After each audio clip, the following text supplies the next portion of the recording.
इस वीडियो को ध्यान से देखो, इनमें आपको क्या डिफरेंस नजर आ रहा है। दोनों में ही जमीन आसमान का फर्क है, लेकिन फर्क सिर्फ कपड़ों का है एंड बॉडी लैंग्वेज का है। अब जरा ये सोचो कि आप अपने आप को किस तरीके से ट्रीट करते हो। घर में भी हो तो क्या ऐसे अस्त व्यस्त रहते हो या फिर अपने आप को ग्रूम करके रखते हो, बॉडी पोस्चर मेंटेन करते हो एंड साफ सुथरे अच्छे कपड़े पहनते हो। अगर आप चाहते हो कि आपके वो या घर वाले आपको क्वीन की तरह ट्रीट करें, तो बेटा आपको खुद को पहले क्वीन की तरह ट्रीट करना पड़ेगा एंड क्वीन की तरह घर पर भी रहना पड़ेगा। तभी दूसरे लोग आपको सीरियसली लेंगे एंड दूसरों की बात छोड़ो, आप खुद को सीरियसली लोगे। कपड़ों का सिलेक्शन सही करना, ग्रूमिंग करना एंड बॉडी लैंग्वेज, इन तीनों चीजों को अगर आप मेंटेन करते हो एंड मिरर में अपने आप को देखोगे तो you will feel confident. Confidence कहीं बाहर से नहीं आता है, अंदर से ही आता है। खुद को मिरर में देखो एंड फील करो। पर जब मिरर में देखते ही आपके बिखरे बाल एंड रंग बिरंगे कपड़े जो आपस में मेल ही नहीं खा रहे हैं एंड बॉडी लैंग्वेज बहुत बेकार है, खुद को देख करके मन में कुछ कॉन्फिडेंस नहीं आएगा, पॉजिटिविटी नहीं आएगी। अगर आप हाउसवाइफ हैं, टीनेजर हैं, कॉलेज स्कूल या ऑफिस गोइंग गर्ल हैं, तो भी ये वीडियो आपके लिए इम्पोर्टेंट है, क्योंकि ये सारे जेंडर्स के बारे में मैं बात करने वाली हूँ। किस तरीके से बिना पैसा खर्च किए आप अपने आप को ग्रूम कर सकते हो एकदम लो बजट में। You can look expensive. आप घर पे रहती हैं, मतलब आप घरेलू नहीं हैं, आप हाउसवाइफ नहीं हैं, आप होम मैनेजर हैं। आप मैनेज करती हैं अपने घर को, घर के इमोशंस को, घर में हर एक पर्सन के रिलेशन को। भले ही आपकी पोस्ट की कोई सैलरी नहीं देता, लेकिन जो जॉब आप करती है ना, वो अनमोल है। जो लोग ऑफिस में जॉब करते हैं वो छुट्टी ले सकते हैं, लेकिन जिस दिन आपने छुट्टी ले लिया ना, आपका पूरा घर अस्त व्यस्त हो जाएगा। सिमिलरली अगर ऑफिस या स्कूल गोइंग गर्ल हो आप, तो भी आपको ग्रूम होकर के रहना है एंड ड्रेसिंग सेंस के ऊपर वर्क करना है, क्योंकि साइंटिफिकली देखा जाए, आप जब भी कहीं भी किसी से मिलते हो ना, चाहे घर पे या घर से बाहर, 5 सेकंड के अंदर वो इंसान आपका मुंह खोलने से पहले आपके बारे में सब जज कर लेता है। वो सबसे पहले आपके कपड़े देखेगा, आपकी grooming and then your body language, और ये 3 पहले 5 सेकंड में नोटिस किए जाते हैं। एंड वही आप चाहे कितने भी टैलेंटेड हो, कितने भी अच्छे हो, चाहे किसी इंटरव्यू पे जा रहे हो, डेट पे जा रहे हो, घर में कोई गेस्ट आ रहा है, हर कोई 5 सेकंड के अंदर आपके बारे में अपनी जजमेंट पहले से ही बना लेगा। दूसरों को अपने आप को जज करने का मौका मत दो। मैं आज आपको कुछ ऐसे टिप्स बताऊंगी कि दूसरे आपको देखेंगे तो देखते ही रह जाएंगे और आपके बारे में जज नहीं करेंगे, आपकी तारीफ करेंगे। So all my gorgeous girl, शक्ल बुरी नहीं है तुम्हारी, नैन नक्श बहुत अच्छे दिए हैं भगवान ने, बस तुम उसको सही से रखती नहीं हो। और अगर अब रखना चाहती हो घर पे बैठे बैठे या बाहर जाते हुए, if you want to look rich, classy, elegant, confident, तो इस वीडियो को एंड तक जरूर देखना। बहुत कुछ सीख के जाने वाले हो। आप देख रहे हैं बी नेचुरल, मैं हूँ रेखा। Let's get started.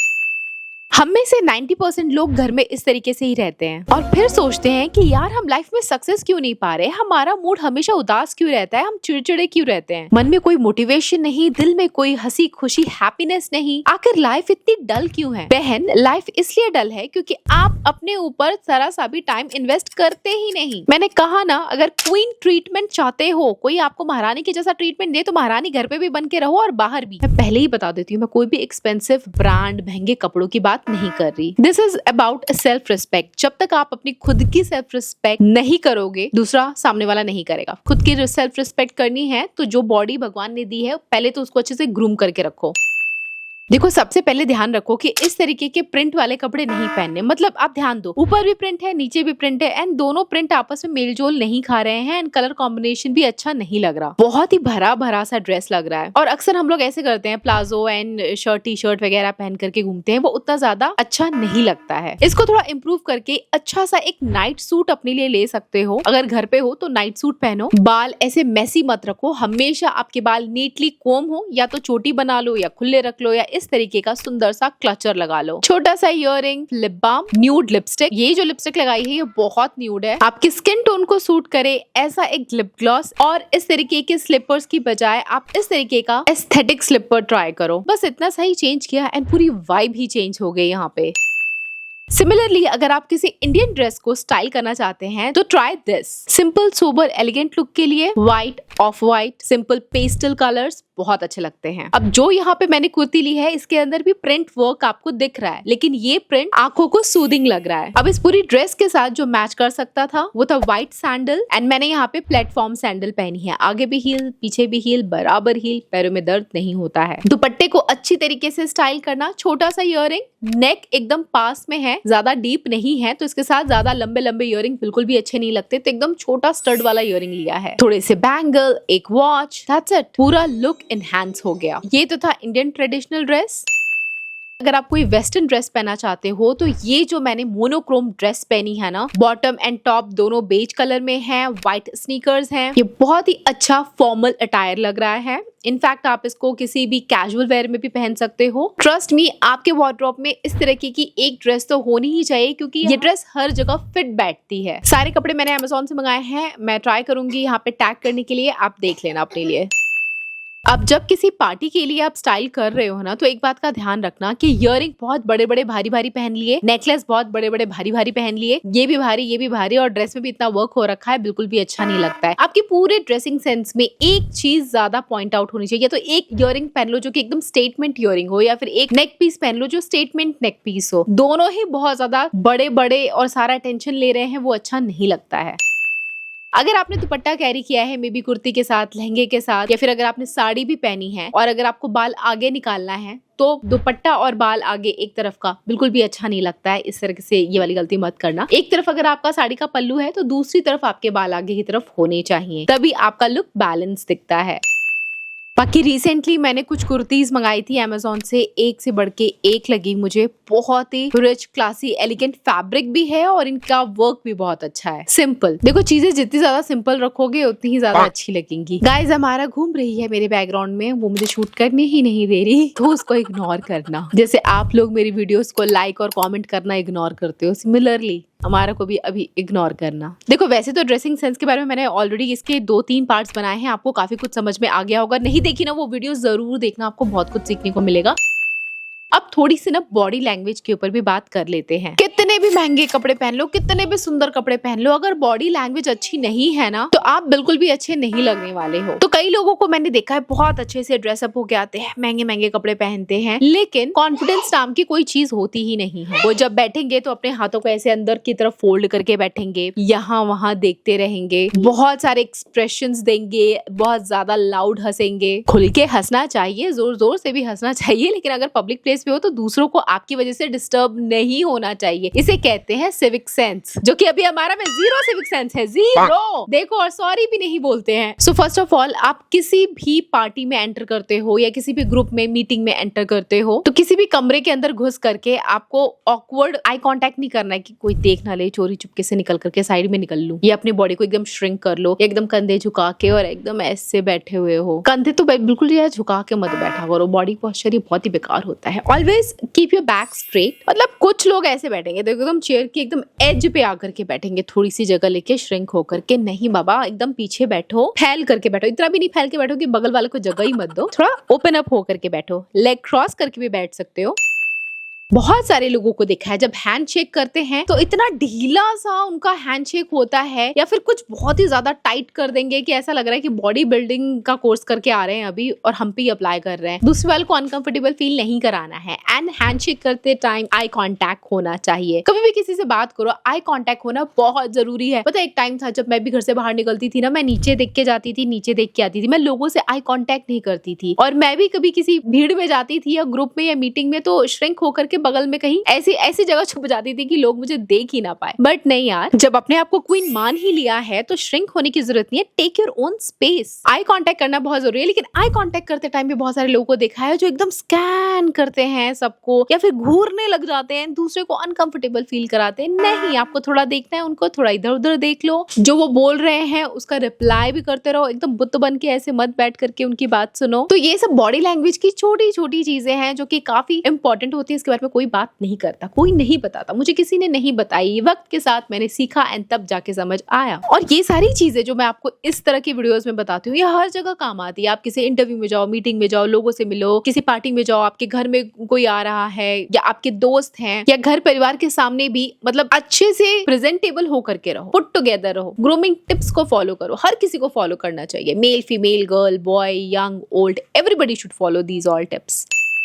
एंड जरूरी नहीं है कि किसी पर्टिकुलर स्टाइल, डिजाइन, कलर के ड्रेस पहनोगे तभी आप बहुत ज्यादा कॉन्फिडेंट, अट्रैक्टिव, रिच, एलिगेंट लगोगे। नहीं, आप कितनी भी बेकार ड्रेस पहन लो, प्रिंट वाले पहन लो, कलरफुल पहन लो, आपकी ड्रेस में कोई बात हो ना हो, आउटडेटेड हो, ओल्ड फैशन हो, आपके पास पैसे हो, आपके पास पैसे नहीं हो, शक्ल तो हमेशा सुंदर रहती है, हर कोई, एवरीबडी इज ब्यूटीफुल। बट आपने मेरी किसी भी टिप को या कोई भी फैशन एडवाइस को फॉलो किया हो या ना किया हो, एक बात याद रखो, बस एक बात, very very very very very important. सबसे बेस्ट चीज जिसे पहनने से आपने जो कुछ भी पहना है उसकी कीमत 100x हो जाती है। And that is wear anything with confidence. हम ही यहाँ के बादशाह हैं। शाहरुख खान अपने आप को कितना कॉन्फिडेंट दिखाते हैं, वो है दिखाना क्या है, मतलब हमेशा बोलते हैं आई एम द बेस्ट। गर्ल्स अपने आप को आई एम द बेस्ट का टैग देना शुरू कर दो। सोते उठते बैठते जागते खोते जब भी अपने सेंसेस में रहो यही बोलो, सेंसेस में नहीं भी हो नींद में भी हो, जस्ट से I am the best, I am the best and you are best. मैं हमेशा कहती हूँ आप जैसा बोलोगे बैक ऑफ द माइंड वो चीज रजिस्टर्ड हो जाएगी एंड वो ही सच हो जाएगा। एंड हो जाएगा भी, क्यों कह रही हूँ, ये सच है। You are the best. भगवान ने हमें बनाया है एंड हम भगवान की कलाकारी है और उनकी कलाकारी कभी खराब हो सकती है क्या? अब गलती ये हो गई कि भगवान ने हम पे छोड़ दिया है कि हम खुद से अपने आप को तराशे। खुद से खुद को तराशना है तो खुद को बेस्ट बोलना शुरू करना पड़ेगा। 99% हम में से जो औरतें होती हैं, लड़कियां होती हैं, वो यही सोचती हैं यार मेरी लाइफ बड़ी बेकार है, मेरे अच्छे कपड़े नहीं है, मेरे पास तो वार्डरोब में कुछ भी पहनने लायक नहीं है, मैं अच्छी दिखती नहीं हूँ, मेकअप नहीं है, स्किन केयर नहीं करती, टाइम नहीं मिलता, बहुत बिजी रहती हूँ, या घर के कामों से फुर्सत मिले तब ना हम कुछ करें, हमारे पास आपके जितने पैसे नहीं है, हमारे घर वाले हमें प्यार नहीं करते, पति हमेशा बुरा बुरा बोलता है, घर से कोई सपोर्ट नहीं होता, मेरी जिंदगी अच्छी नहीं, मेरे साथ कुछ अच्छा नहीं। भाई इतना नेगेटिव बोलोगे तो क्या ही रिटर्न में मिलेगा आपको? हर किसी की लाइफ में उनकी एक अलग अपनी स्ट्रगल होती है, आपकी भी है हमारी भी है। फर्क सिर्फ इतना है कि आप स्ट्रगल को देख रहे हो या फिर भगवान ने जो दिया है, ये सांसें दी है, लाइफ दी है, इतनी अच्छी बॉडी दी है जो फंक्शन कर रही है, उठ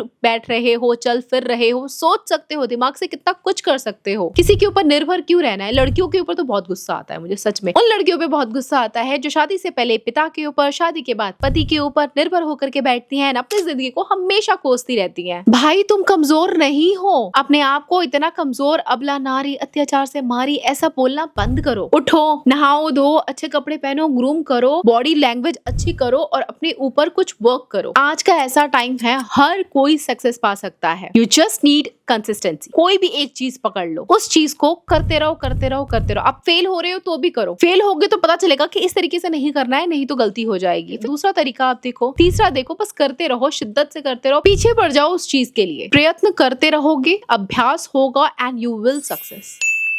एंड हर लड़की को अपने ऊपर इंडिपेंडेंट होना चाहिए, क्योंकि बहन इधर आओ, राज की बात बताती हूँ। अगर तुम्हारी शादी नहीं हुई है ना, तुम्हारे घर वाले तुम्हें बोलेंगे, अक्सर मैं 99% लड़कियों की बात कर रही हूँ, मैं उन 1% लड़कियों की बात नहीं कर रही जिनके पेरेंट्स की सोच टाइम के साथ सुधर चुकी है। मोस्ट ऑफ द पेरेंट्स आपको बोलेंगे भाई तू पराया धन है, पराए घर जाएगी, ये तेरा घर नहीं है। और अगर आपकी शादी हो गई होगी, आप किसी घर की बहू हो, तो वो क्या बोलेंगे, तुम तो पराए घर से आई हो, हमारी हो ही नहीं। जब तुम्हारे पिता का घर तुम्हारा नहीं, तुम्हारे पति का घर तुम्हारा नहीं, तुम पराई हो दोनों ही जगह, तो तुम्हारा अपना क्या है, खुद का क्या है? मेरी खुद की न जाने ऐसी कितनी ही दोस्त हैं जो इस वजह से रोती हैं कि उनको कहीं रहने की जगह नहीं मिल रही, पति मारता पीटता परेशान करता है, वापस घर जाऊं, वापस अपने मायके जाने की सोचे तो घर वाले एक्सेप्ट नहीं कर रहे उसको, वो कहाँ जाए? उसने अपनी पूरी जिंदगी पहले माँ बाप की सेवा की, उसके बाद अपने पति के माँ बाप की सेवा की, और आज जब उसका पति इस दुनिया में नहीं है तो उसको देखने पूछने वाला कोई नहीं। पति और बच्चे के लिए उसने अपनी अच्छी खासी जॉब छोड़ दी। जो टाइम सिर्फ घर वालों की सेवा करने में लगा है, वही टाइम अपने करियर पे लगाती तो शायद उसके पास कुछ पैसे होते जो शायद रेंट लेकर के ही सही कहीं रह तो लेती, किसी के ताने तो नहीं सुनने पड़ते। पर नहीं, हम लड़कियों को तो यही है, पति है, पति घर चलाएगा, पैसे कमाएगा, उस पैसे से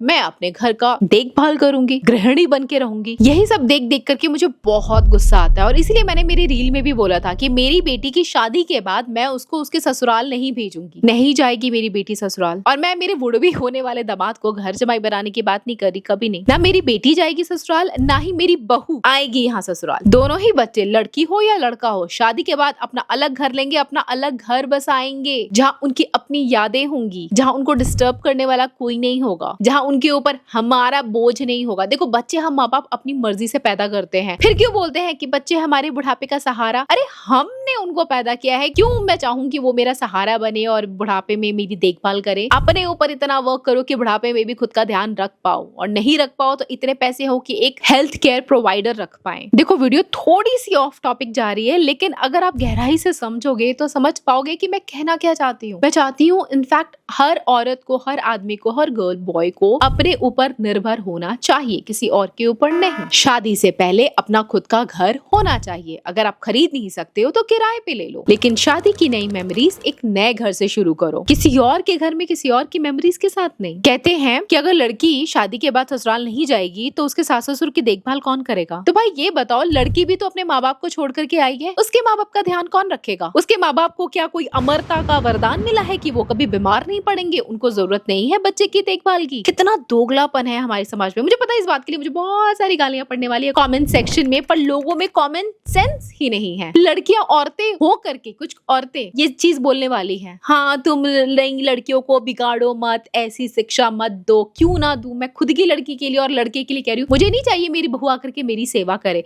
वो अपने माँ बाप की सेवा करे। मेरी बेटी मेरी सेवा करे। अगर सेवा करवानी है तो मैं किसी और की बेटी से अपनी सेवा क्यों करवाऊंगी? पर ये सब बातें कोई बोलता है ना, उसके ऊपर फिर लालछन लगाना स्टार्ट कर दिया जाता है कि हाँ ये तो बड़ी बेकार बहू है, ये गंदी बहू है। देखो मैं अपने ससुराल के बारे में कुछ नहीं बोल रही, क्योंकि वो तो इतने अच्छे लोग हैं ना, कभी परेशान नहीं किया ना कपड़े पहनने के लिए कि ऐसे नहीं वैसे पहनो, ऐसे बात मत करो, वैसे मत चलो। मेरी सासू माँ इतनी अच्छी थी कि मैं भाई सूट पहनती थी तो कहती थी क्या सूट पहन के घूमती रहती है, अपनी मर्जी के वेस्टर्न कपड़े भी पहन सकती है, मेरी तरफ से तेरे को पूरी फ्रीडम है। मतलब 1000 करोड़ में ऐसी सास मिलती है, इतनी अच्छी थी। बट भगवान हमेशा अच्छे लोगों को ही अपने पास बुला लेते हैं, और कहीं ना कहीं मैं उन्हीं की सोच से इंस्पायर हूँ, क्योंकि मेरी शादी के बाद भी उन्होंने मुझे अपने साथ नहीं रखा कि तू मेरी बहू है, घर में बैठ मेरी सेवा कर, 2 रोटी बना मुझे खिला। नहीं, उन्होंने अपने बेटे को और अपनी बहू को फ्री छोड़ा कि जाओ अपना घर बसाओ, करियर बनाओ, जो मन में आए वो करो। और ऐसी ही फ्रीडम मैं मेरे बच्चों को देना चाहती हूँ। इस बारे में आपके क्या थॉट है? Let me know in the comment section. Moral of the story, शादी से पहले आत्मनिर्भर बनो, इंडिपेंडेंट बनो,